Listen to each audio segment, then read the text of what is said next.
Leaving your Google account logged in on a shared device is like leaving your house keys under the doormat. Let's make sure your digital life stays secure by properly logging out of your Google account. First, let's tackle logging out on your computer. Open any Google service like Gmail or YouTube and look for your profile picture or initial in the top right corner of the screen and give it a click.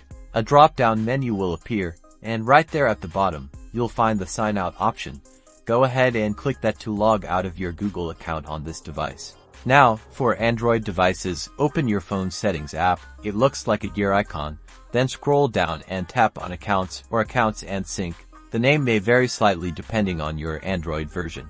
In the Accounts menu, you'll see a list of your accounts. Tap on the Google account you want to sign out of. On the next screen, you should see an option like Remove Account or sometimes Sign Out. Tap on it.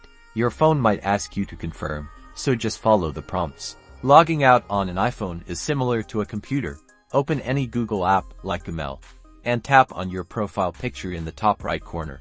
Then tap on Manage Accounts on this device. Tap Remove next to the account you wish to sign out of. And that's it. You've successfully logged out of your Google account across different devices. Remember to always sign out on shared devices to keep your information safe and secure.